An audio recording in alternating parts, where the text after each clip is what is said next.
Essa semana eu recebi vários pedidos de alunos para tirar algumas dúvidas sobre questões ligadas a acidentes de trânsito na esfera criminal. E logicamente essas dúvidas elas acabaram surgindo e sendo enviadas em virtude dessa terrível tragédia que aconteceu com Kaique Brito, que foi atropelado, que se encontra no momento que eu tô gravando esse vídeo em estado grave. Então, a primeira coisa que a gente espera que ele se restabeleça, muita força para a família, né? Porque é um momento de muita apreensão, é um momento de muito cuidado com a saúde dele. E, logicamente, essas questões de trânsito, elas acabam suscitando muitas dúvidas também na esfera penal, na esfera civil, na esfera penal. Então, gente, olha, hoje eu tô aqui não para comentar esse caso específico, né? Estou aqui para comentar genericamente sobre a questão de acidentes de trânsito, quando que isso tem um reflexo na área criminal, será que sempre isso tem um reflexo na área criminal? Então é essa análise que a gente vai fazer. Diante de um caso de atropelamento, o atropelamento ele pode caracterizar, né, quando uma pessoa ela fica lesionada, ela é internada, ela está em tratamento, enfim, pode lesionar a ocorrência de uma lesão corporal. O Código de Trânsito Brasileiro, ele prevê o crime de lesão corporal no artigo 303, a exemplo do que acontece também no Código Penal. Então, basicamente, a diferença que nós temos entre a lesão corporal do Código Penal na modalidade culposa e do Código de Trânsito na modalidade culposa é que a do Código de Trânsito ela tem uma especificidade. Que especificidade é essa? A conduta ela é praticada na direção do veículo automotor. E diferente de alguns artigos do Código de Trânsito Brasileiro que exigem que a pessoa esteja em via pública, no caso do crime de lesão corporal, no caso do crime de homicídio culposo na direção do veículo automotor, não há essa necessidade. Então, o crime ele pode acontecer em via pública, mas ele poderia, por exemplo, acontecer dentro do estacionamento de um shopping, desde que a pessoa esteja na direção do veículo automotor. Porém, é importante a gente entender que nem sempre um atropelamento vai ter uma consequência na esfera penal. Por quê? Porque a lesão corporal prevista no Código de Trânsito Brasileiro é uma lesão corporal culposa. O que significa isso? Que a pessoa, para responder pelo artigo 303 do Código de Trânsito Brasileiro, ela precisa ter agido com culpa. Culpa na esfera penal, ela pode se dar por negligência, imprudência ou imperícia. Ou seja, a pessoa ela não faz algo que deveria ser feito.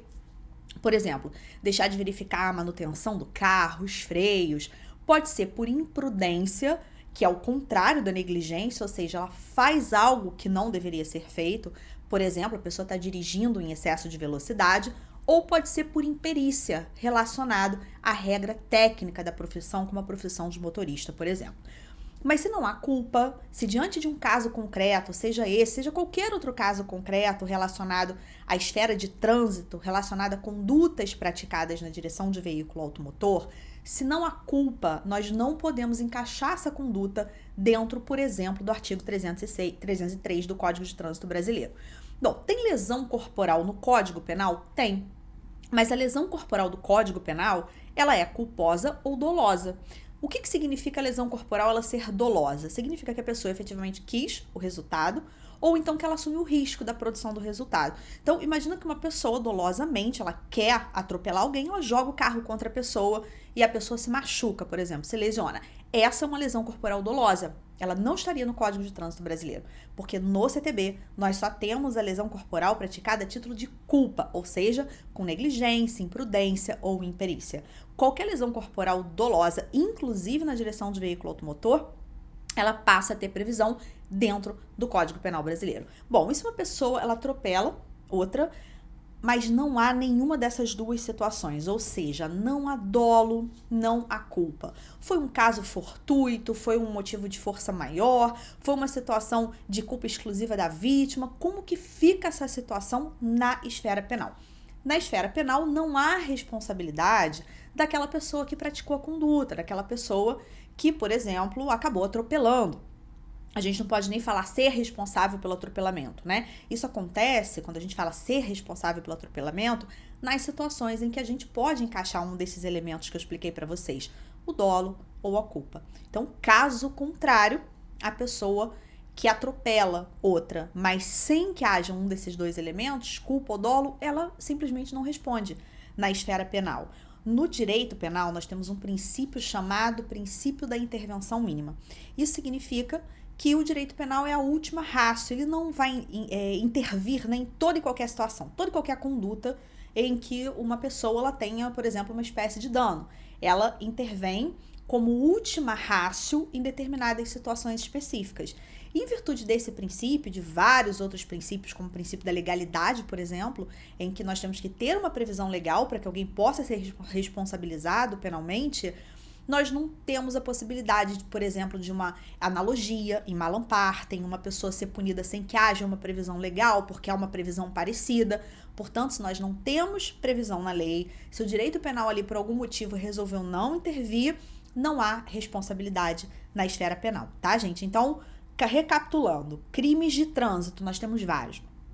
Então, temos vários crimes lá a partir do artigo 302 do Código de Trânsito Brasileiro, que é a Lei 9.503 de 97. Dentre eles, nós temos alguns crimes que precisam ser praticados em via pública e outros não. No caso do crime de lesão corporal e de homicídio na direção de veículo automotor, não precisa ser praticado em via pública, basta que seja praticado na direção de veículo automotor.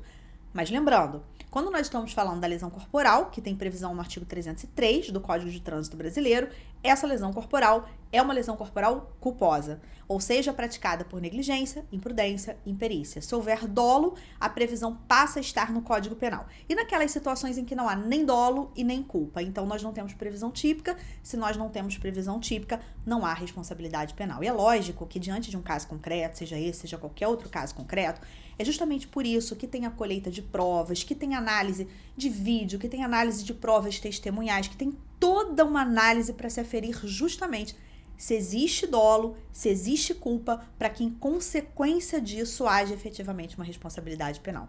Bom, foi um prazer estar aqui com vocês nesse vídeo. Eu sou Cristiane Dupré, advogo na área criminal no Rio de Janeiro, sócia do escritório Dupré Pessoa e coordeno os cursos do Instituto Direito Penal Brasileiro, dentre eles o curso de prática na advocacia criminal, onde nós estudamos, além do conteúdo de processo penal, o conteúdo também de direito penal, de direito material. Depois dá uma olhadinha nos links que eu deixei, se inscreve no canal para acompanhar mais vídeos e todas as terças-feiras eu estou por aqui com aulas ao vivo. Foi um prazer ter estado aqui com você nesse vídeo e até o próximo.